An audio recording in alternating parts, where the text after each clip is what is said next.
This video is brought to you by John Robson Guitar Tuition. If you enjoy the content, please consider supporting the channel by enrolling on a course, purchasing some guitar lessons or a t-shirt, or you can join my Patreon. Now, on with the show. Hello chaps, welcome once again to John Robson Guitar Tuition. As always, I do hope you're well. Okay, recently, if there is one guitarist who I'm getting more requests than any other to cover in these solo analysis videos, it would have to be this chap, Rory Gallagher. So today, we're doing a Rory Gallagher solo. We're looking at the solo from a song called Tattoo'd Lady, which came from his 1973 album Tattoo. Here's the solo, then a brief explanation as to what's going on in the solo.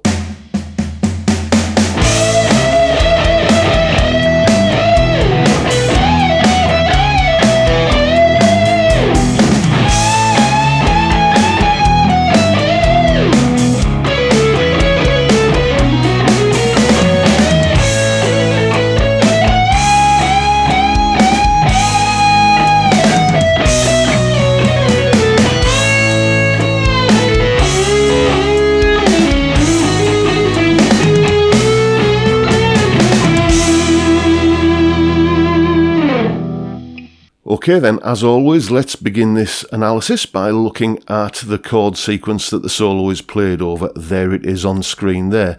And although it begins on an A chord, it's not in the key of A. That is a common misconception that, oh, you just look at the first chord and that tells you the key. Well, no, not every time, and certainly not here. All of those chords there come from the key of E major, as you can see here. So I guess, technically speaking, you could be 100% musically correct if you chose to play an E major scale over that chord sequence like this. But that's not what Rory does. He injects a little bit of bluesy tension into proceedings by taking the E major scale and flattening the seventh note, the D sharp, moving it down a semitone to D, and that gives us the E Mixolydian mode.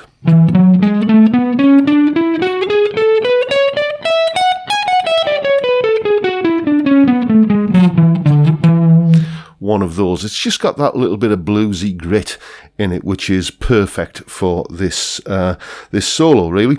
There are a couple of occasions where he departs from that, and we'll deal with those as we come to them. But let's get into a sort of a rough outline of the licks to get cracking with. So we start with this unison bend, this D note, 15th fret on the B string, bending up to this E note, 12th fret on the E string. Like that, okay? Then into this little Mixolydian lick.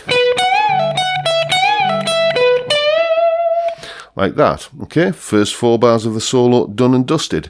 Next up, we're back over the A chord again, so he takes the G sharp note at the 16th fret on the E string and bends it up a semitone to an A.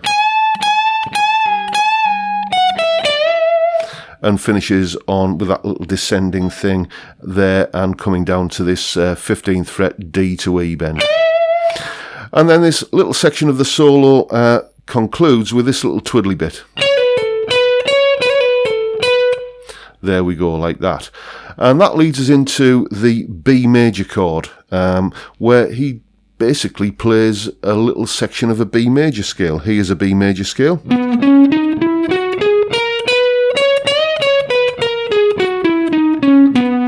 Like that, and he plays this little lick coming out of that. And then after that C sharp note there, which is being bent up to a D sharp, a strong note from the B major chord, it's the major third, he allows that to return back down to the C sharp, which is the strong chord note, the major third of the A chord, which is what we've arrived at by this time. Then we have another kind of sort of variation on an earlier twiddly bit. And then lots of kind of bendy stuff on this 14th fret note F sharp. We're bending it up to the G sharp.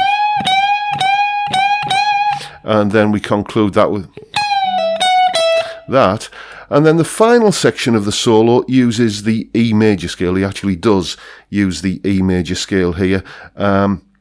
E major scale, if you remember, E, F sharp, G sharp, A, B, C sharp, D sharp, E, and he plays this little group of notes here, that E, D sharp, C sharp, B, and A, in this kind of fashion. Like that, with that sort of, again, a twiddly bit, to use a technical term, basically semi-quaver triplets, kind of, you know, hammer-on pull-offs and slides to take us down to this A note here. And once we're in this area of the neck, we bend this 7th fret B note up to a C sharp. And we've got that little lick there, and that carries us into something like that. And then the final section, really, we go into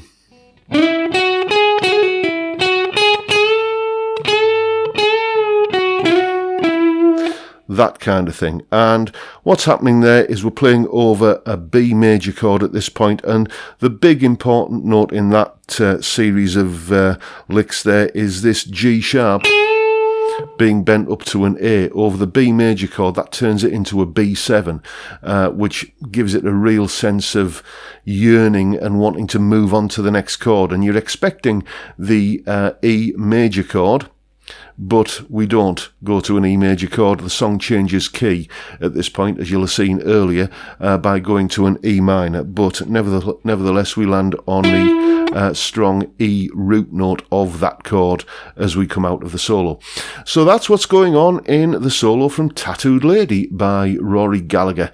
Hope you've found something useful here, and hope you found something that's going to let you have a lot of fun with it.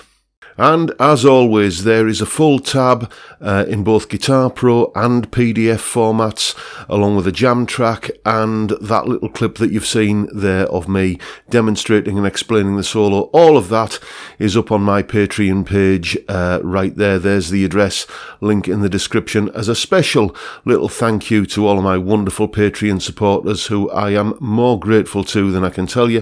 Thank you so much, chaps. It is truly appreciated.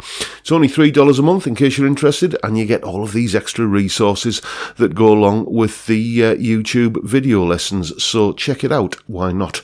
And that's pretty much it for today, folks, other than to say there is still time. Hang on a moment. There is still time to get your entries in to win this Harley Benton British Sound pedal.